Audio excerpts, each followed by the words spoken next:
Know her, please leave me be.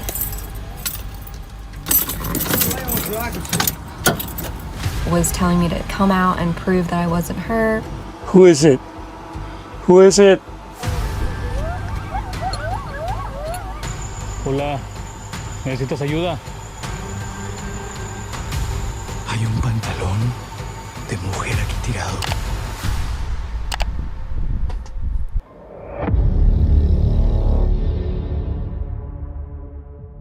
On October 26, 2025, the creator behind Roaming Reckless, a channel recognized for solo truck camping trips alongside her dog Tazzy, ended up unexpectedly stranded in the remote Colorado desert. What should have been a routine overnight stay slowly transformed into something more unsettling, shaped by heavy mud, deep quiet, and warnings she hadn't fully taken seriously. Before long, the desert no longer felt passive, almost as if it was aware of her presence. So it thunderstormed all night last night. There was this warning on this campsite when I found it that said, great campsite, but don't let it rain because you will get stuck trying to get out. So that's where the pickle comes in, because now we're gonna have to wait for it to dry up to get out of here whatsoever. Look at this boot, it just sinks. I drove out to the desert to camp for a few nights. Unfortunately, I forgot to check the weather app before getting to camp because I never check the weather app, and also it never rains over here. But as you can see, just my luck, not only did it rain and strand me out here, I'm about to find out that we're in for a record-breaking storm. While I was eating breakfast, minding my business, I got a severe weather alert on my phone that we were officially in a flood watch. Now, the reason that's so concerning is because we're in the desert, where flash floods can happen quickly and be extremely dangerous and unforgiving. We were entering into record-breaking weather. Not only the biggest storm this area has had since 1941, but also I saw this online. Grand Junction had its wettest day in over 50 years with 1.35 inches of rain. That also tied its 7th wettest day ever recorded. While that situation in itself isn't super scary, the reason this is so bad is because of the type of ground that we are on. It's just a type of clay that you cannot drive on whatsoever. It's the equivalent of driving on grease. No matter who you are or what type of rig you have to wait for the ground to dry out to get anywhere or do anything. Heavy rain, heavy thunderstorms, and people that have camped at this site before said that the dry creek will flood and it washes away the road, or at least it has with people before. I didn't want to risk it, but obviously I'll keep an eye on it because if water levels start rising, we're just gonna have to get out of here and deal with it the best that we can. There's already water down there, which it was completely dry yesterday. I'm basically just gonna try to leave Tazzy outside of the truck for as long as possible since we're gonna be trapped inside the truck tonight with heavy rain and thunderstorms, so. The rain is picking up for sure. Just monitoring all the water levels. We'll just off-road through the vegetation. This is all water coming in from the windows.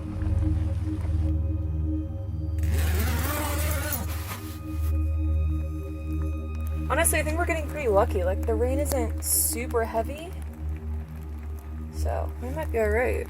You gotta love being stuck in the truck during rainstorms. You know what I'm saying, you guys? I spent a couple of hours being productive. After a while, I finally found a break in the rain to take Tazzy outside one last time before bed. However, when I ran over to check on the dry creek, I heard something sloshing in the water, only to look up and see a pair of eyes reflected directly back into my headlamp. Freaked me out. I ran back to the troopy as quick as I could.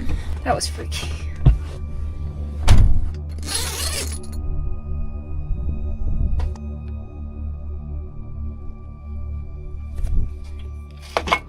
Well, I don't know what that was, but we're covered, so no one can see in here at all.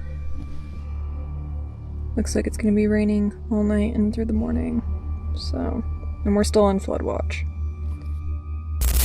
She woke after a prolonged desert storm, stepped outside, and quickly realized the terrain had turned into thick gumbo mud.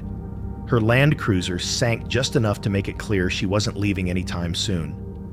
She remembered seeing cautionary notes in campsite reviews, but only now did their meaning fully register. Even inside the vehicle, mud worked its way through the window seals, signaling that the situation was far from resolved. And as the day dragged on, the desert continued to reveal its challenges. Later that evening, she walked toward a dry wash to check on the rising water levels.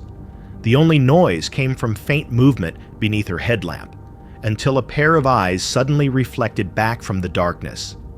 She hesitated for a split second before retreating quickly to the truck, with Tazzy right behind her. The flood watch notification on her phone carried more weight after that encounter. But the stillness didn't hold.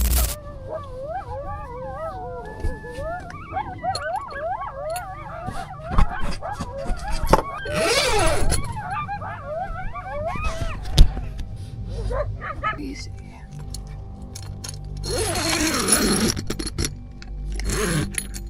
Sorry to wake you up, Tazzy.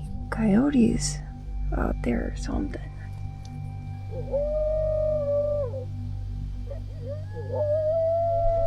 Oh my gosh, I see them. Yeah, I literally see them out there. It's probably what I saw earlier in the river.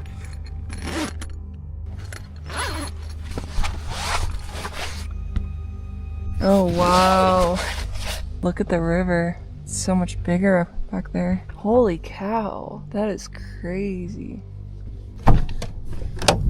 Holy mud.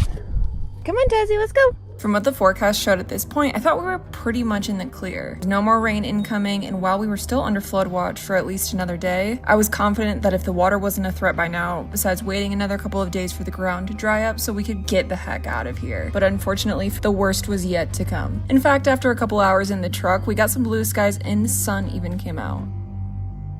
It's crazy how much this has gone down in just a few hours.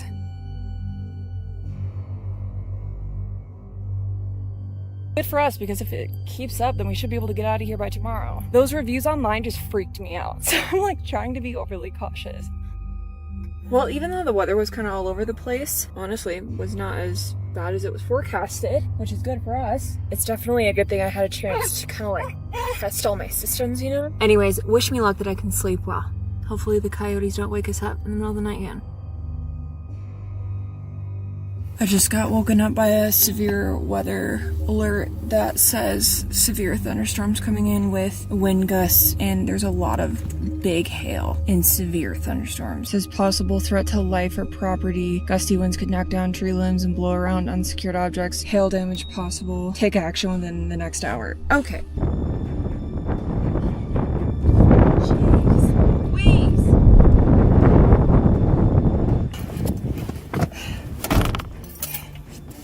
Let's get the heck out of here. Yeah, I think I just need to head towards town. Literally cannot. Oh, yep. Going down into a ditch because I can't see where I'm going. Oh my gosh, you guys see that lightning? It's coming for us. We're literally stuck in this freaking gumbo. I'm not even joking.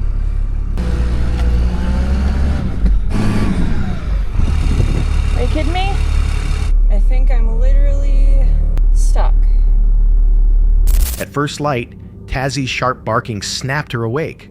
Looking out, she saw coyotes crossing the open terrain, their silhouettes lining up with the eyes she'd noticed the night before. The wash had grown deeper, the mud more stubborn, and Tazzy wouldn't step onto the ground without assistance. Even so, the environment continued to shift. Hours later, the sun finally broke through the clouds, warming the ground and slowly reducing the flow in the creek. She returned to the banks and watched the water recede minute by minute for a brief moment. Leaving seemed possible, as if the desert was offering a narrow chance. But that feeling faded before the night ended. At 2 a.m., her phone lit up again with a warning about a potential danger to life or property. She packed quickly and attempted to drive out, only to feel the tires sink once more. The vehicle stopped. She was trapped again, alone in the darkness, with no option except to wait for daylight. The only sounds around her were her own breathing and the distant presence of the storm. Some viewers argued the glowing eyes were simply coyotes, noting that animals commonly reflect light that way. Others pointed out how unusually motionless they seemed, as though deliberately observing her, and with comments mentioning that coyotes sometimes target dogs, it raises questions about what was really standing in that wash. If the eyes truly belonged to coyotes, why didn't they move when the headlamp caught them? And if they didn't, what else could have been there in the wash that night as the floodwaters slowly closed in? On September 13th, 2021, solo traveler Sarah Dungo, known for her calm, van life content and quiet nights spent on the road, pulled into a Cracker Barrel parking lot in Asheville, North Carolina. She anticipated a normal, uneventful stop. Instead, a single knock on her van door changed the course of the night, turning an ordinary rest break into an experience she would never forget. Essentially, I was coming off a nature high and recharged for the next leg of my journey. My next destination was Asheville, North Carolina. Asheville is a medium-sized city with a pretty artsy vibe, and the first day was great. It has a good selection of restaurants, fun shops, and interesting people about. So the first night in the city, I decided to spend the night at a Cracker Barrel. They're similar to Walmart in that they allow you to spend the night if you're passing through. So I ended up spending the night here. There were some other RVs around, and I had a very peaceful sleep. After that, I decided to stick around the city for one more day and explore a little more. The second day in the city was similar to my first, but the night was completely opposite. I decided to park overnight at a different Cracker Barrel across the town. The restaurant began closing and the parking lot slowly began emptying until I found myself alone in the middle of making dinner. I was totally in my own world when I heard an alarming knock. Know her, please leave me be.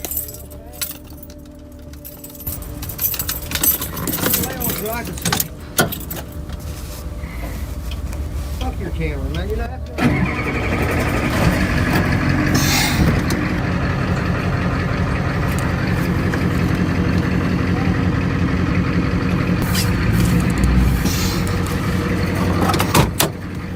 She starts by reassuring viewers that she was not physically hurt, though the memory stayed sharp.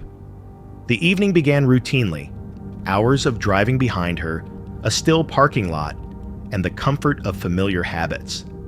But once the restaurant closed and the RVs cleared out, the silence felt heavier than usual. Some nights shift without warning. While preparing dinner inside the van, a sudden, forceful knock shook the door. A man, appearing disoriented and persistent, claiming he was searching for someone connected to the restaurant, stood close, knocking and calling out. Sarah remained completely still, shutting off all lights and staying silent as he hovered nearby. Fear escalates quickly when intentions are unclear.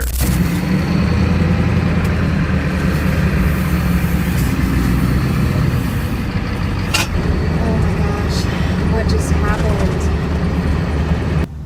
Okay, so I'm safe right now, but I just had my first knock on the door. That was not the cops. Being alone. He was complaining about a girl that worked at the Cracker Barrel and, it broke her heart and thought that she was in my van, was telling me to come out and prove that I wasn't her. I was just proceeding to tell him, please leave me be. I am not who you think I am, and I'm definitely not sheltered from seeing the effects of what drugs do to people. It's hard talking to people that are inebriated. So when he continued to not leave and was trying to go to every door of the van, I quickly unhooked my propane, made sure my drawer was closed, and then drove down the street a half a mile before I could actually, because I didn't really have time to put my stove away. So I got around the corner, called the cops, and then from there I drove about 10 miles up the road. I am now at a place where there are other RVs. Before, there weren't any RVs at all, no other person in the parking lot. I'm gonna get a game plan here, but I've put in some ground between me and that unfortunate event so far. But yeah, maybe just to ease my mind and completely leave the state. I wanted to like Asheville, and I still do, and I understand the enjoyments of it, but I don't think at this point I'm vibing with it. So I've driven many miles away and nearly 2,000 feet in elevation upwards from the area where the incident happened. I'm sure I'll be thinking about it a little bit more, but I'm gonna try not to and try to let it go. I'm feeling still kind of awake and my adrenaline's still pumping. So I didn't get much sleep that night, and when signs of sunrise came, I was beyond ecstatic. I later found myself witnessing a special environment in the Blue Ridge Mountains. The light of day began to illuminate what was once a dark and scary night. When it became obvious the situation wasn't resolving itself, she moved fast. She powered everything down, disconnected the propane, grabbed her keys, and pulled away, slowly and deliberately, careful not to draw attention. Only after driving about half a mile did she stop to clean up what had been left behind in the rush. Sometimes leaving is the only option. Roughly 10 miles later, Sarah contacted law enforcement, relaying every detail she could recall. She parked near several other RVs, choosing to be around others rather than alone. Even then, rest wouldn't come. The sound of that knock lingered, louder than the engine that had carried her to safety. After a night like that, security feels uncertain. She eventually drove out of Asheville altogether, heading into the Blue Ridge Mountains, climbing nearly 2,000 feet in elevation before her body finally began to relax. Hours after the encounter, she watched sunrise spread across the ridgelines, allowing the quiet morning to slowly replace what the night had taken from her. Viewer comments shared a common concern. The man's explanation felt practiced, his actions deliberate. Many believed he had singled out what he assumed was a lone woman, underscoring how quickly a seemingly safe parking lot can become a vulnerable place. If Sarah hadn't listened to her instincts the moment that knock sounded, how close did danger really come? And how many travelers go through moments like this without ever sharing what happened?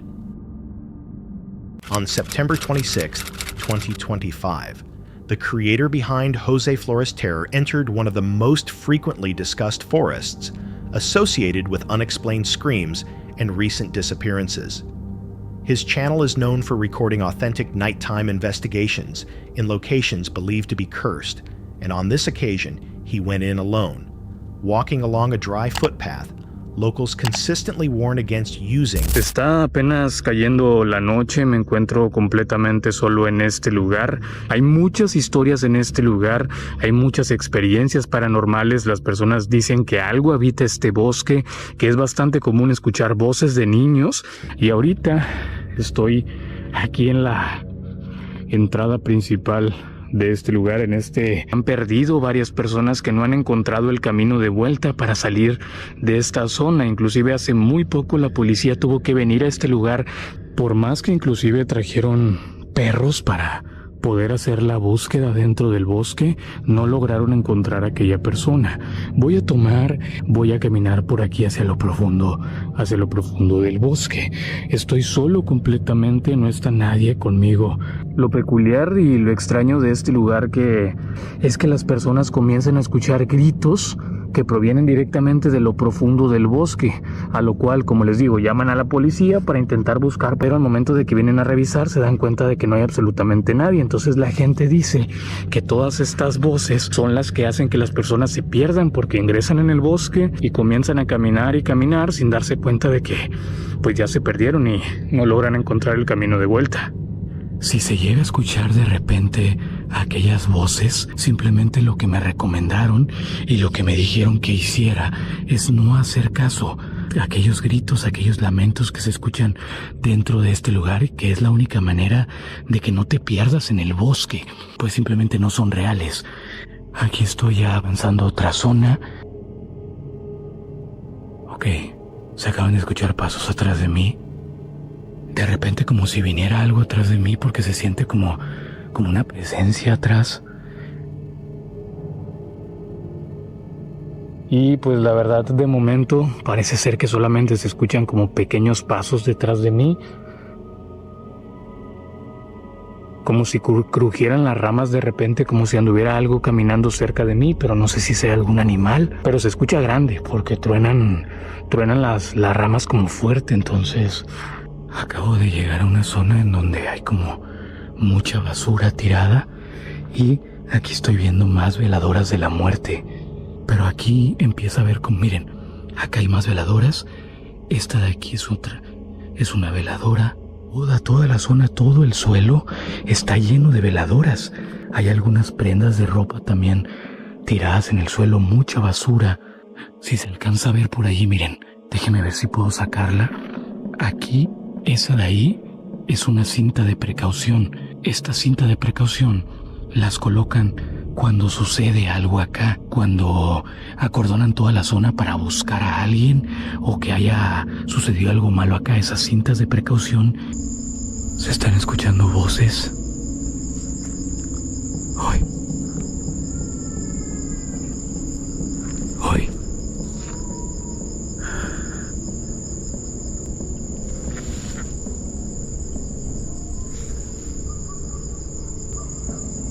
Se están escuchando estas voces que parece ser como que vienen hacia acá o están a lo lejos. Es que no puede haber personas acá. No hay personas acá. Estoy completamente seguro. O sea, personas físicas no son. Hoy. Otra vez. After sunset. As he moved farther down the narrow trail, the stillness began to change. He noted the sound of footsteps behind him and the sharp snap of something breaking in the brush, as though someone or something was keeping pace. He stopped, convinced that a presence had been following him since he first entered the forest. But the disturbance would extend beyond sound alone. Deeper inside, he came across a small clearing littered with items that seemed out of place. Melted wax, veladoras commonly associated with rituals, and a length of police caution tape hanging nearby. The scene suggested prior investigation or activity. While inspecting the area, he reported hearing unclear voices near the tree line, faint but distinct enough to stand out. And not long after, the situation escalated. Soon, the noise shifted again. He described hearing what sounded like a woman crying somewhere ahead, far louder than anything before.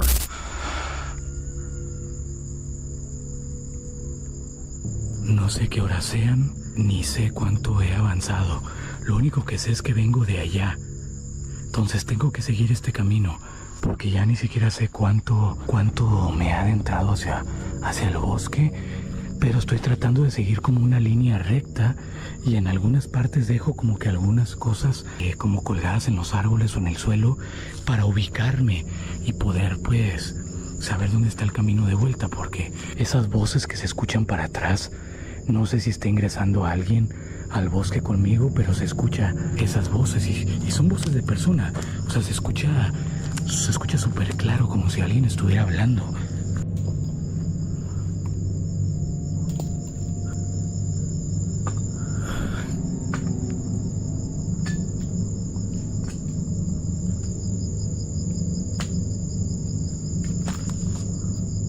¿Hay alguien? ¡Hey! Ay.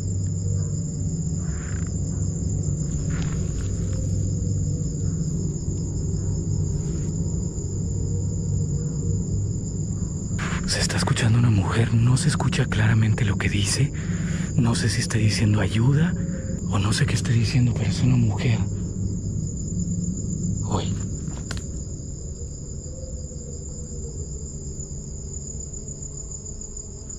Hola, ¿necesitas ayuda?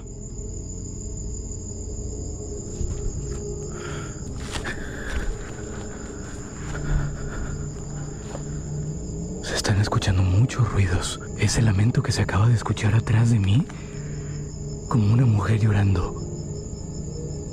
Hoy. Hay como algo quejándose, como pidiendo ayuda. Acabo de sacar el detector de energía. En esta zona Se supone que capta el campo electromagnético y ha estado parpadeando en rojo varias veces. Inclusive ha llegado hasta esta zona, que se supone que ya cuando llega a esa zona es porque alguna presencia o algo se está acercando mucho. Ok, aquí el camino se empieza a poner un poquito más complicado. Estoy viendo muchas telarañas. Miren, miren, miren, miren.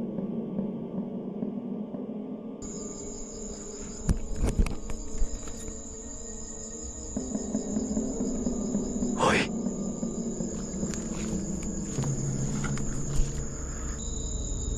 Definitivamente eso se escucha como alguien llorando.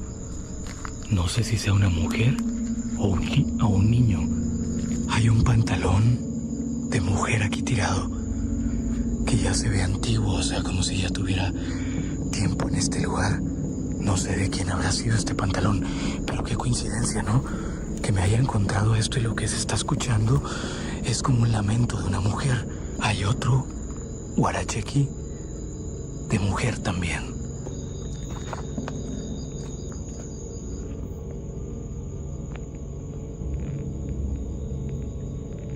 Me acabo de dar cuenta de que estoy confundido con el camino, porque según yo venía por acá, y aquí derecho era el camino, pero ahora resulta que el camino ya no está ahí. Ahora hay otro camino por acá, y yo estaba seguro que el camino era por acá. O si el camino pareciera hasta que inclusive se cerró, porque había un camino por ahí. Ahorita pasé por ahí, pero ya no está. ¿Saben qué es lo peor de todo? Es que no hay señal aquí. No hay nada de señal. No funciona la señal aquí adentro. Estoy siguiendo toda esta basura que está acá. Eso quiere decir que esta es la parte del pequeño río que vimos al principio. No sé qué es lo que hay acá. No sé si hay alguien en peligro en el bosque. Yo estoy completamente seguro que esas voces que se escucharon no son de personas. Quiero creer que no son de personas. Nadie va a estar acá. Ya estoy viendo por acá el letrero de salida por el lugar en donde entré. Voy a hacer la llamada a la policía para que vengan a buscar este lugar. At the same time, his energy meter repeatedly spiked into the red. When he attempted to retrace his steps, he realized he was no longer on the same path, with the surroundings appearing unfamiliar. Close by, he discovered a pair of women's pants lying on the ground, further deepening the confusion surrounding the area. Eventually, he located an exit sign and left the forest, contacting authorities afterward. Police later confirmed they had received multiple reports involving unexplained cries coming from that same location. Many viewers said they could hear the same woman's cry he described, while others focused on the ritual items and police tape as evidence of earlier incidents. Some questioned whether another person had been present in the forest with him, out of frame, yet close enough to follow. If multiple people heard the same cry, but no one was ever located, what exactly remained concealed among the trees? And if the path seemed to change behind him, was he simply lost? Or was something leading him somewhere he was never meant to go? Alex, a photographer based in Albuquerque, New Mexico, often explores forgotten places, from underground tunnels to abandoned towns, capturing gritty, atmospheric shots of decay and isolation. On November 26, 2024, he uploaded footage from one of his latest solo trips, this time to Yeso, a nearly abandoned ghost town in eastern New Mexico.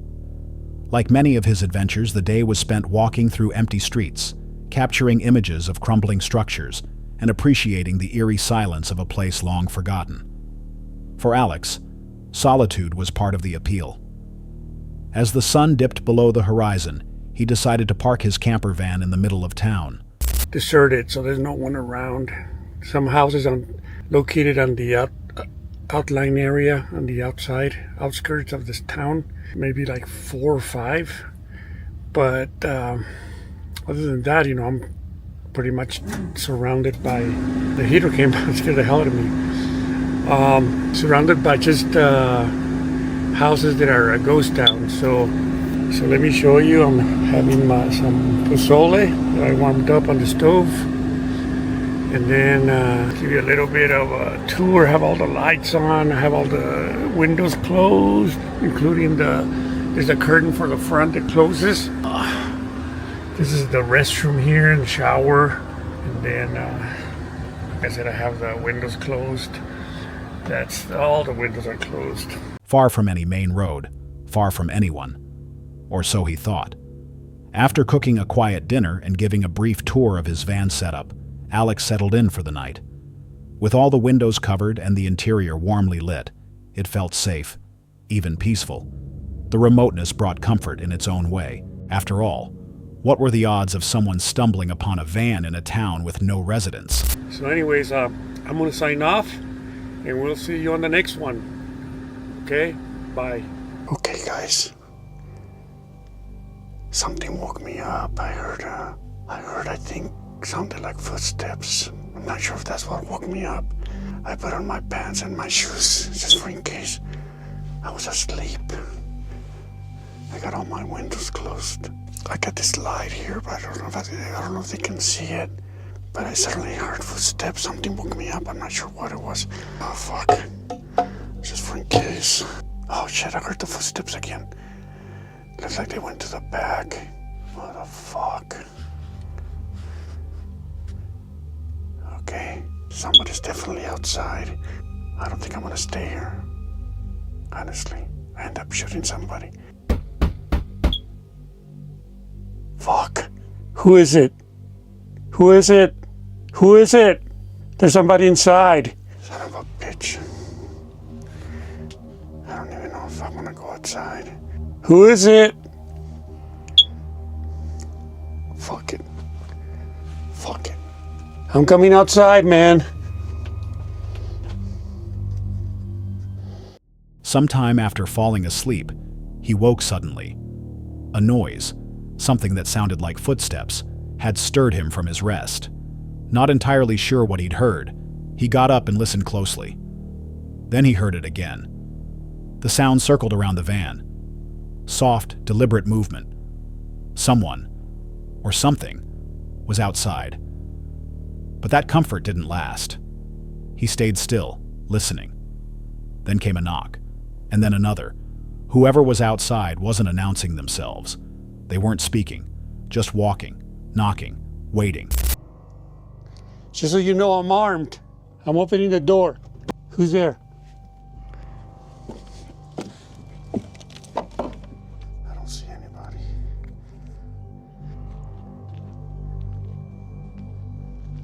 The tension was unbearable. Grabbing a flashlight and preparing himself for the worst, Alex made a decision. Instead of waiting to see what would happen next, he opened the door and stepped outside. No one was there. Whoever it was had vanished into the night.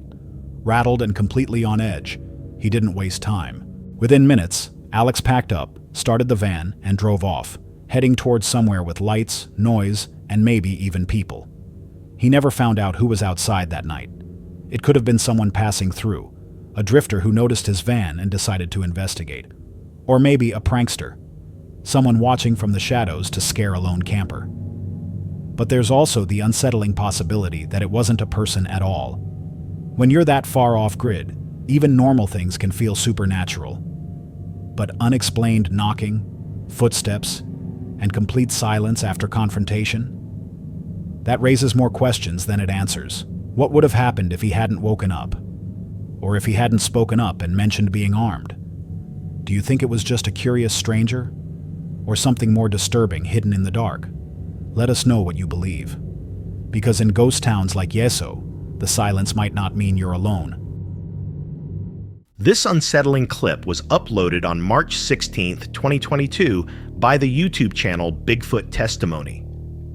The footage shows a winter retreat where a group of friends rented a remote cabin to spend the Christmas holidays surrounded by snow-covered wilderness. At first, everything felt calm and comfortable, the kind of peaceful escape people imagine when leaving the city behind for a few days.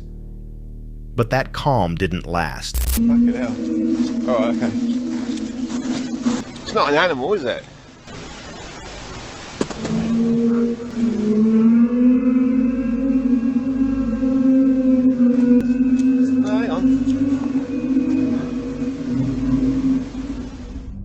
During a casual hike through the nearby forest, the group encountered something they couldn't explain. Without warning, a loud and unnatural sound echoed through the trees. It was powerful, disorienting, and unlike any animal noise they recognized. The sound was captured briefly on camera, but no further context was provided. There's no footage showing what happened afterward, no return to the cabin, no explanation from the people involved. And that lack of answers made the moment even more unsettling. Viewers quickly began speculating. Some suggested it could have been a natural geological event, such as underground movement or shifting earth. Others believed it was something far more mysterious. Several commenters claimed they had heard similar sounds before, often in remote areas and under strange circumstances. One recurring theory pointed to Bigfoot, a creature said to inhabit forests and produce eerie, unearthly vocalizations.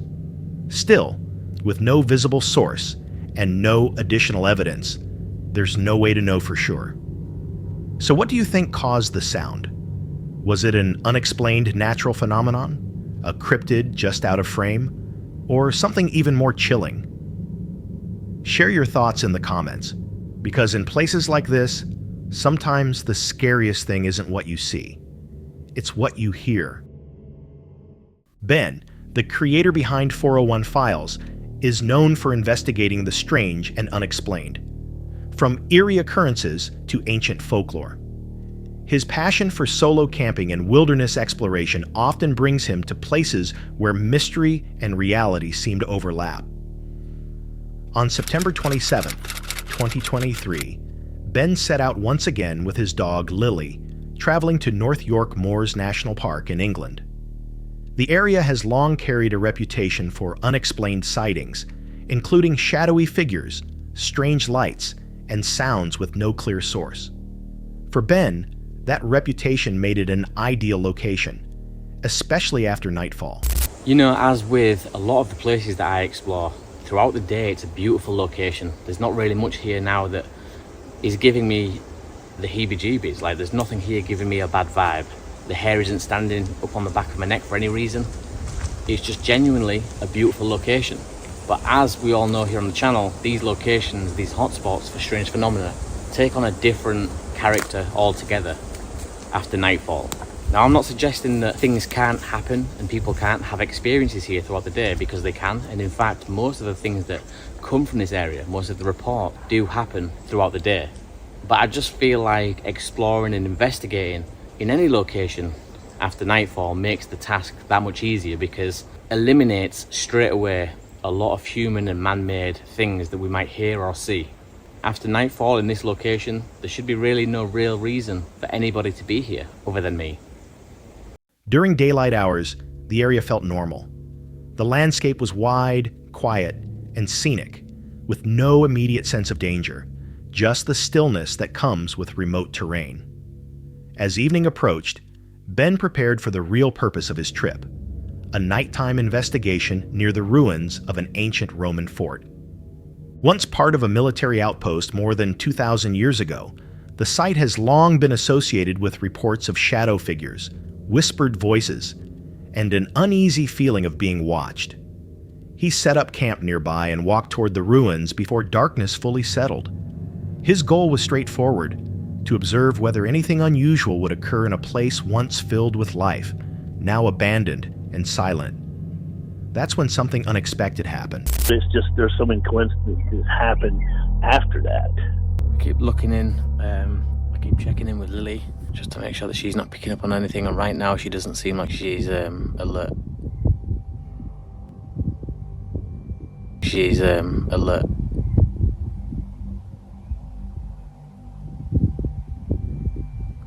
Is that someone shouting?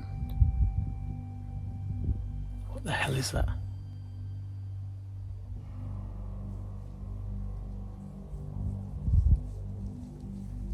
While moving through the area, Ben heard what sounded like a distant human voice echoing across the moorland. In such an isolated setting, the sound felt out of place, and its direction was impossible to pinpoint. Despite the uncertainty, Ben remained calm. It would be so cool to hear something of that era, something that I could identify as being out of place. For example, the sounds of wooden wheels of a horse cart or something like that. You know, that just wouldn't be something that you'd hear up here, especially with it being on grass. So if I heard that, that would definitely be out of place. The sounds of chainmail or horses would also be out of place. It's actually a lot darker than it's appearing on the camera. On the camera it looks quite light, so I think that the camera must be working overtime to expose me correctly. Whereas here in real life, it's much, much darker.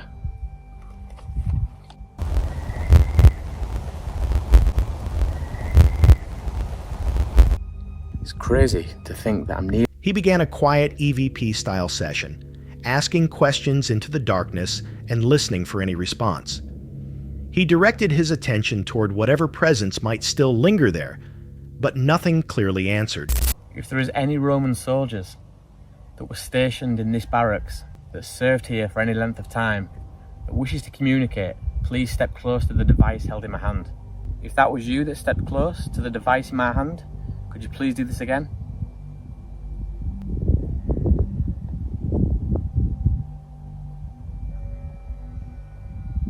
Was you a Roman soldier here? Make the lights on the device go up to indicate that you was. Was you stationed here as a Roman soldier?